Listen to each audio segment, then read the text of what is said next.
Okay, so good morning everyone. So I am here today once again because I want to discuss the games which was played yesterday.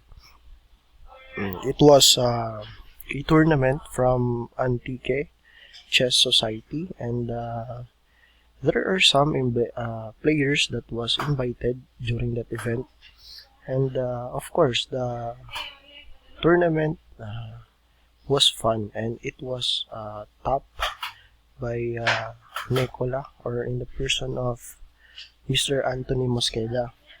So today we're going to examine or scrutinize the games that he played, and where he was able to manage to produce a win from a game in which he only lose once.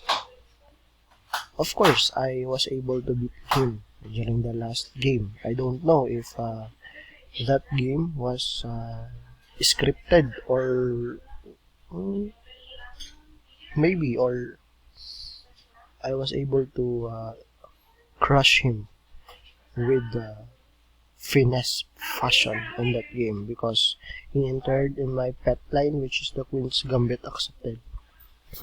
Okay, so I am going now to discuss his game. So we're going to the leeches. Of course, this was the tournament that was held yesterday, and as you can see, Mr. Nikola, 1856, the person of Mr. Anthony Mosqueda. Okay, Mr. Anthony Mosqueda. Okay. So I am going to examine his game against Lloyd Langkiola. Lloyd Langkiola, I believe, is also a national player and diversity, and a player from UAAP. Okay, so I am going to activate the Stockfish engine in order for us to examine well the game. Okay, so the game is the time control was 3+1 rated in Blitz, where Lloyd Lampiola has a rating, Lichess rating, Blitz rating and Lichess 20 to 90, while Nikola has 2418 Master Caliber rating. Okay. So the first move was e4, e3, c5, knight c6, b3. So he is going to develop this bishop in order to get influence of this long diagonal here. So the main idea of white is to control this vital e5 square, and while on the other hand, the counter play that will be played by white is to control the center as much as possible, because this b3 maybe if not have violated opening principles, maybe it will be compensated in order to control this center square. This kind of approach in opening is what you call hyper-modern approach, in which pieces tends to control the center other than the pawns. So there is a important term in chess that is controlling the center and occupying the center is two different ideas. So as we to continue further, at f6, developing the knight, and bishop b2, e6. So he tries to control this d5 and eventually breaking the d5 in order to gain control in this area. On the other hand, white successfully controlled this e5 square. So we will watch how the game goes with d4. So we already strike the center as much as possible, because in chess, in order to win a game, you must control the center. And on the other hand, Mr. Mosqueda just continue developing his bishop instead of going to this one. Okay, so as you can see, c4 tends to get more influence here in the center. At the same time, white already have a space advantage. So he can develop his bishop here in order to influence their bishop. Same time develop knight. While on the other hand, black pieces tend to become more waiting. Okay, so he capture. So the main idea of capturing this one is going to capture it, open up the diagonal on bishop. At the same time, releasing the tension on the center. Okay, so in capturing e3 going to d4, this e5 was created by white. So maybe later he can put a rook there, rook on e1, and finally putting an outpost on this knight. And black was able to counter this d5 square. Okay, d5. So d5 idea, if white is going to capture this d5, then he will also capture either knight, permanently cementing the knight on d4, and eventually attacking this d4 isolated pawn. Okay, so in chess, if your opponent has an isolated queen pawn, the main idea is to exchange the pieces as much as possible, because if the game will proceed to endgame, then this isolated pawn later on, or an isolated queen pawn later on, will become a huge weakness and subject for the attack and eventually winning the game. Okay, so we will examine what kind of approach that Mr. Mosqueda was able to apply in order to pull up a win in this particular position. Okay, so bishop e2, developing, preparing for castling on the safe square, and eventually putting a rook. I believe that is the main idea. Also castling. Okay.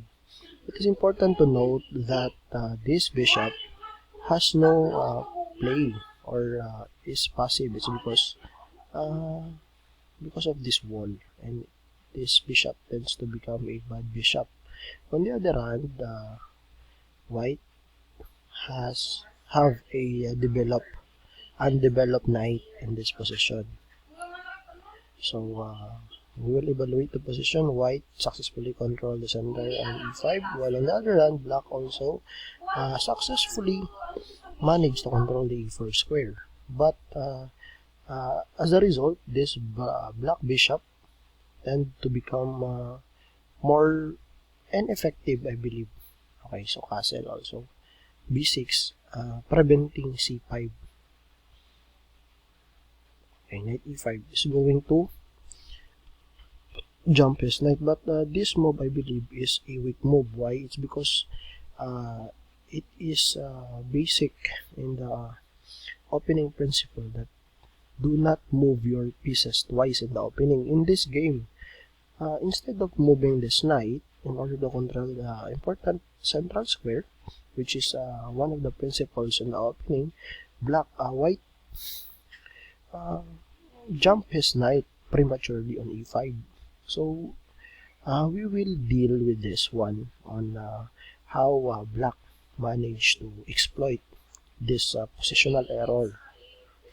Okay, so he's going to defend, and eventually with the idea of capturing this in order to activate this bishop from bad bishop going to good bishop, and at the same time it will become a weak pawn subject for attack. Okay, so he interposes his bishop. Okay, so with the rook, developing the rook on this file, capture, and eventually this will become a target later on because it will become a weak pawn. So if we are going to evaluate carefully, white has a central outpost on knight, which is very tough to terminate, because if you're going to capture this one, then you will allow the capture of this pawn, then driving away the most defensive piece, which is the knight. Then while a black eventually will be subjected for attack, like the idea of bishop e4 or a knight, or going to this one, pressuring this h6 h7 pawn, because you cannot longer defend this one, because there is already a pawn that control the center of e5. Okay. Okay, so black in this white in this game is trying to expand this coincide by expanding to the b4, but I believe cannot do that. It's because it will leave the c4 pawn weak, and in chess one pawn is already enough in order to defeat the opponent. Okay, so here the idea is clear. You're going as much as possible. Mr. Mosqueda is going to undermine this weakness here. At the same time, he will try to exchange this bishop to this bishop, which is earlier this bishop tends to be a bad piece. Now it is already activated, trying to control this important square in the center. Okay, so here, as you can note, the position tends to become more favorable to black. Why? It's because this pawn structure is already weak. So the main idea of white here is to convert the game to endgame. For example, capture, then idea of knight d4, capture, then this c4 pawn will be weak and will be subjected for attack. So we will note how Mosqueda was able to proceed and defeat his enemy here. Okay, so bishop to bishop. Okay, so as what I have told earlier, the c4 pawn become weak and subject for attack. All the forces of black will be concentrated here in this c4 pawn. It's because it will become a weak pawn, and if rook will able to capture this, then we might have an idea of knight f6 going to knight d4, eventually queen versus knight and bishop, eventually winning the game. Okay, so concentrated b4. So it the c4 pawn was attacked 3 times, and also defended by 3 times. Okay, so this is the good move. And bishop b4 pinning the knight and gaining a tempo. So you cannot play f4 because it's only a futile, because black will be going to capture that one. Okay, so capture. Okay, so the game will become basic here. Okay, knight d4, eventually knight d4, knight d5, which give the central square, at the same time mastery on the c file. Okay, knight d4, and this monster knight cannot be dislodged. It's because it's already occupied the important square, in which the square of d5, and most especially the main idea of black here is, as much as possible, try to shift all his pieces going to the king side in order to materialize an attack, and maybe he can convert the game into endgame in order for him to have easy winning position and eventually winning the game. Okay, so this important idea. Okay, so this is a blunder. It's because the knight can already jump here, and eventually the next move is that capture knight d4, capturing this rook, capturing this queen, and eventually this. Okay, so what a move. Okay, so in this game, black teaches us, or taught us, to become more specific, or to become more careful in handling a position, especially positional advantage, in which you cannot expand your pawn carelessly, because it will become a subject for attack, and eventually that will be the reason you're going to lose your game. So once again, thank you very much for watching this video, and Hope that I'm hoping that you're going to subscribe and like my YouTube channel. So